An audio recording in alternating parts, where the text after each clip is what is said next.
राम राम बंधुओं, ज्योतिर्लोक में आपका हार्दिक स्वागत है। मनुस्मृति की चर्चा जो चल रही है, तो मनुस्मृति चर्चा में हम ये स्पष्ट कर चुके हैं कि मनुस्मृति कथन का तात्पर्य मात्र मनुस्मृति नहीं है। ये जो विरोध करने वाले हैं, विरोध करते हैं, तो तात्पर्य मात्र मनुस्मृति नहीं है, तात्पर्य सभी धर्मशास्त्र से इनका है। रामायण पर भी आ गए ना। तो यदि इसी प्रकार से विचार करें, हम जो चर्चा कर रहे हैं इसमें ऐसा आता है, यह चर्चा वास्तविक नहीं है, यह जान लीजिए।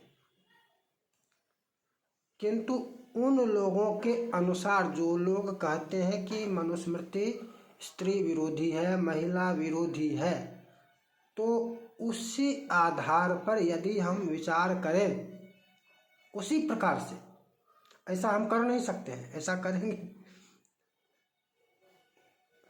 लेकिन यदि उसी प्रकार से विचार किया जाए तो तब तो ब्राह्मण को ही जला देना चाहिए। ये उन लोगों से अधिक तो ब्राह्मण का द्रोही, ब्राह्मण विरोधी है।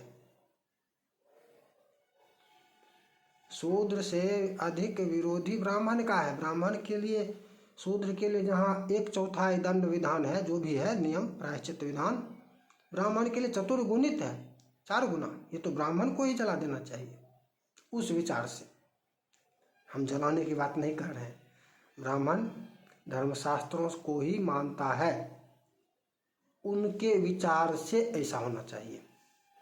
यदि उसी विचारधारा को अपना लिया जाए तो,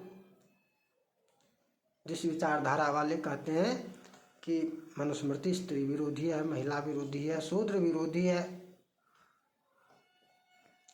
एक चर्चा तो हम प्रमाण से करेंगे। अभी आपस्तंभ स्मृति से ले रहे हैं। आपस्तंभ स्मृति, पाषाणैर्लकुटैर्वापि शस्त्रेणान्येन बाबलात् निपातयन्ति ये गास्तु तेषां सर्वं विधीयते। प्राजापत्यं चरेद्विप्रं पादोनं क्षत्रियस्तथा कृच्छ्रार्धं तु चरेद्वैश्यः पादं शूद्रस्य दापयेत्।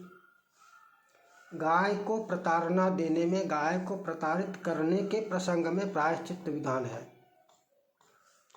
पाषाणैर्लकुटैर्वापि शस्त्रेणान्येन वा बलात्, किसी भी प्रकार से,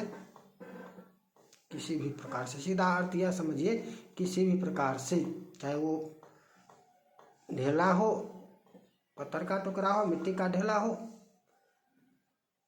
सोटा हो, लाठी हो, छरी हो, किसी भी प्रकार का शस्त्र हो, सीधी सी बात है, किसी भी प्रकार से रस्सी से बांधी हुई, रस्सी खींच कर भी किसी येन केन प्रकारेण गाय को प्रताड़ित करना, इसमें प्रायश्चित विधान जो बताया गया है, तो प्राजापत्यम चरेद विप्रम, ब्राह्मण प्राजापत्य करे, और पादोनम क्षत्रियस्तथा, क्षत्रिय एक चरण कम उससे, प्रजापत्य में ब्राह्मण के लिए जितना है उसका एक चरण कम क्षत्रिय के लिए, वैसे के लिए कृच्छ्रार्धम तु चरेद्वैश्यः, अर्धकृच्छ वैश्य के लिए, और पादम शूद्रस्य दापयेत्, चतुर्थांश शूद्र के लिए चतुर्थांश प्रायश्चित्त मात्र 1/4। कितना अंतर है, किसका विरोधी है बताओ? जो प्रायश्चित शूद्र चतुर्थांश मात्र करके कर लेगा जिस कर्म का, उसी कर्म के लिए, उसी पाप के लिए ब्राह्मण को 4 गुना अधिक प्रायश्चित्त करना होगा। किसका विरोधी है बताओ तो, सोचो। यदि उसी विचारधारा से सोची जाए, जिस विचारधारा से ये लोग भीम भीम भीम भीम करने वाले हैं, ये लोग राजनीतिक स्टंट करने वाले सामान्य लोगों को भ्रमित कर रहे हैं। सामान्य लोगों को भ्रमित करके अपना राजनीतिक स्टंट करते हैं, और इस पर रोक लगाना आवश्यक है। इस पर और न्यायपालिका ऐसे इन पर थोड़े न जगेगी, इन पर थोड़े न स्वतः संज्ञान लेगी। वो सब विदेशों में पढ़े लोग हैं, भारतीय धर्मशास्त्र को नहीं जानते हैं, नहीं समझते हैं। विदेशों में पढ़े लोग हैं और उसके पक्ष में रहेंगे। लेकिन हमारा जो विषय है, हम जो चर्चा करते हैं, तो चर्चा का हमारा तात्पर्य क्या है? यदि उसी प्रकार से सोचें तब तो इसमें तो ब्राह्मण विरोध दिखता है। जहाँ शूद्र के लिए 3 दिन है, वहाँ ब्राह्मण के लिए 12 दिन का। ऐसा कैसे, ऐसा क्यों? ये उचित, ये किसका विरोध है? शूद्र यदि 3 दिन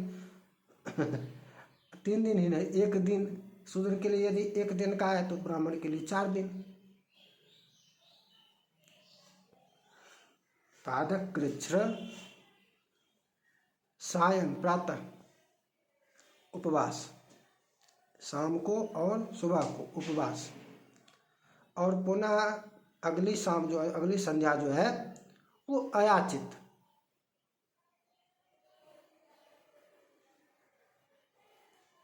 ब्राह्मण के लिए 3 दिन सहो, चौथे दिन अयाचित, या एक मुक्त, अनेक प्रकार हैं इसमें।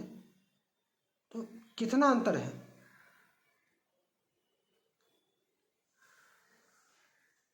इस प्रकार से विचार नहीं किया जा सकता है। और ये जो करने वाले हैं, ये लोग भ्रमित कर रहे हैं। भ्रम को समझना होगा कि भ्रमित करने वाले हैं जो कह रहे हैं कि मनुस्मृति या धर्मशास्त्र, मनुस्मृति कथन का तात्पर्य मात्र मनुस्मृति नहीं है, यह समझ लीजिए। और मनुस्मृति से भी हम इस चर्चा को करेंगे, इन सभी चर्चाओं को मनुस्मृति के आधार पर भी, उसके प्रमाणों से भी समझेंगे आगे जाकर।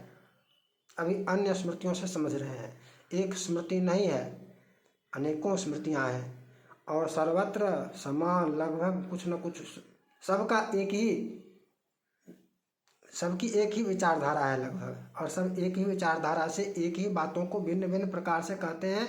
मनुस्मृति में बहुत अत्यधिक विषय है, यह बात है। अन्यत्र छोटे अल्प विषय भी रहते हैं अन्य स्मृतियों में। तो इस प्रकार की चर्चा जो पुनः हम आगे करते रहेंगे। जय जय श्री राधे।